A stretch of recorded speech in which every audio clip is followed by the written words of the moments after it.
রাজধানীর মিরপুরের পল্লবীতে আলোচিত শিশু রামিসা ধর্ষণ ও হত্যা মামলার রায়ে সন্তুষ্টি প্রকাশ করেছেন শিশুটির বাবা ও মামলার বাদী আব্দুল হান্নান মোল্লা।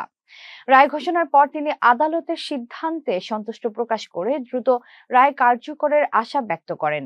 বিস্তারিত ডেস্ক রিপোর্টে। আজ রবিবার ঢাকার শিশু সহিংসতা দমন ট্রাইব্যুনালের বিচারক মাসরুর সালেকিন মামলার দুই আসামির উপস্থিতিতে রায় ঘোষণা করেন। আদালত প্রধান আসামি সোহেল রানা এবং তার স্ত্রী স্বপ্না আক্তারকে মৃত্যুদণ্ড দেন।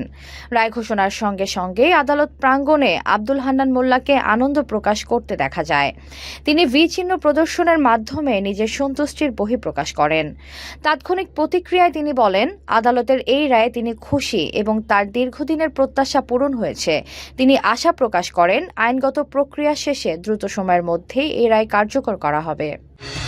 ঘরে বা ইন্ডাস্ট্রিতে মেঘনা স্টার কেবলস, বিশুদ্ধ কপারের নিরাপদ কেবলস, আপনার নিরাপত্তার সঙ্গী। ইনশাল্লাহ আলহামদুলিল্লাহ আমি এই রায় সন্তুষ্ট এবং এই রায় যখন বাস্তবায়ন হবে তখন আমি 100% সন্তুষ্ট হব।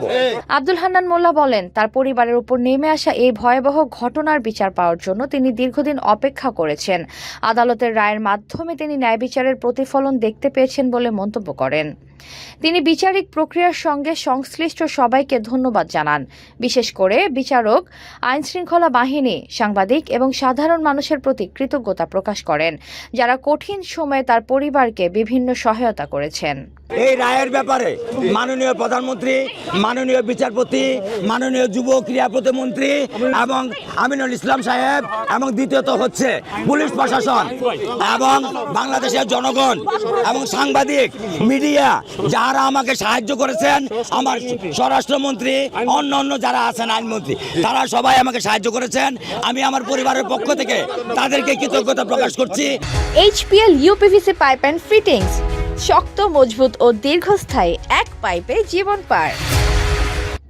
তার ভাষ্য অনুযায়ী দেশের বিভিন্ন প্রান্তের মানুষ এই ঘটনার বিচার নিশ্চিত করার দাবিতে পাশে দাঁড়িয়েছিলেন। সেই সমর্থন ও সহমর্মিতার জন্য তিনি সবার প্রতি কৃতজ্ঞতা জানান।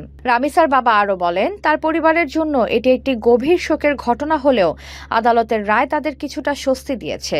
তবে প্রকৃত স্বস্তি মিলবে তখনই যখন রায় সম্পূর্ণভাবে কার্যকর করা হবে।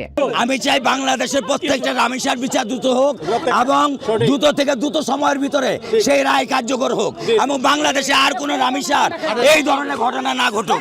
উল্লেখ্য, শিশু রামিসাকে ধর্ষণের পর নৃশংসভাবে হত্যার ঘটনায় দায়ের হওয়া মামলাটি অল্প সময়ের মধ্যেই বিচারিক কার্যক্রম সম্পন্ন করে রায়ের পর্যায়ে পৌঁছায়।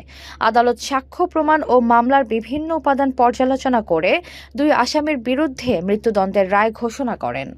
এতক্ষণ আপনাদের সাথে ছিলাম তামান্না ইসলাম তন্নি। প্রতিদিনের নিউজ আপডেট পেতে আমাদের সাথেই থাকুন।